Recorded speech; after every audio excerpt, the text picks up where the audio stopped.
we are finally at the end of this lesson, where now we should be able to apply what we learned from chemical formulas into answering a STAAR question from the previous years. As a reminder, you guys can go ahead and use your chemical formula notes that we did at the very beginning. This will help you with finding the coefficient, subscript, and element, as well as finding the total number of atoms. I would keep this out to help you guys. I grabbed a highlighter so I can highlight anything that I find important as I break through this question. So let's go ahead and get started. It says, a compound secreted by honeybees to paralyze intruders in their hive is known as a 2-heptatone. The formula in the compound is shown. So this is our formula. The question says, how many atoms of each element are in one molecule of 2-heptatone? So right away, we're trying to find how many atoms are in the element. How many?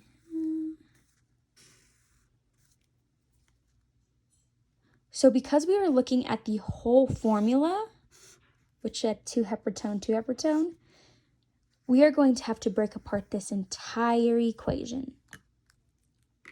So let's bring it back out.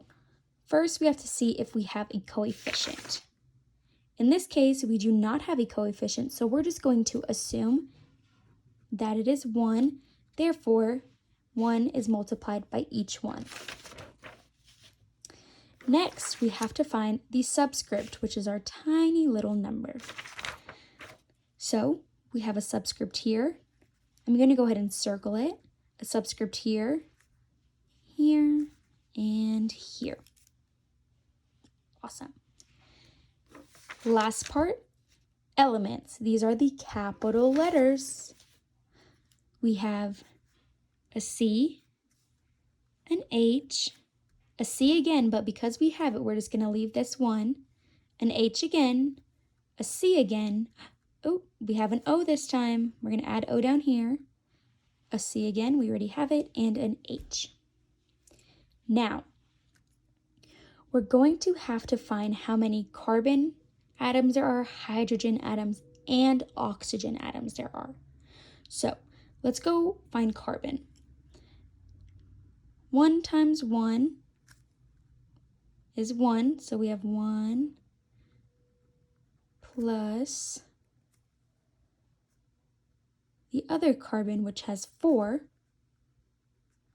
plus another carbon, which has 1, plus another carbon, which has 1 as well. So this is a reminder, you guys can use your calculators if you're not that great with math, or you could do it in your head or on paper, whatever you would like. For this case, I'm going to just show you on the calculator. So we have 1 plus 4 plus 1 plus 1 equals a total of 7 atoms. I'm going to go ahead and label atoms too so I know what we're talking about. So right off the bat, using my test-taking strategies, I can come over here and find which one says 7 atoms. 7 carbon atoms to be more specific. So this says 4 carbon atoms. We already know it's 7, so that can't be it. If we keep going, 6 carbon atoms, no, we already said it's 7. So now we're broken down into only 2 questions answers left. Now we have to do the same thing to find hydrogen. Hydrogen is that big H. Remember, this is an element because it is a capital letter that can be found on the periodic table. We're going to do the same thing as we did with carbon.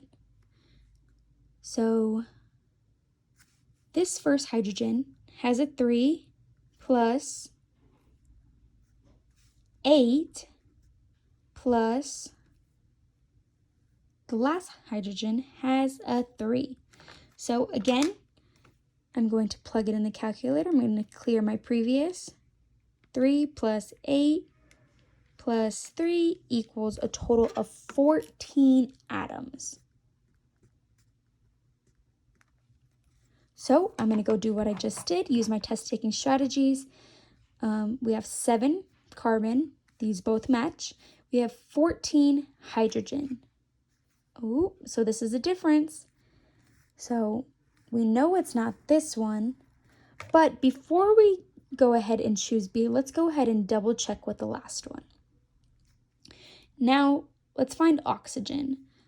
We only had one O up here, so that means we only have one oxygen, so equals 1 atom. So let's check it out. 7 carbon atoms, correct. 14 hydrogen atoms, correct. And 1 oxygen atom, correct. So B would be our correct answer for this one. Let's try one more. This one, it looks a little bit scary, and I understand that, but I promise you we can work it through. So this question is asking us, which chemical reaction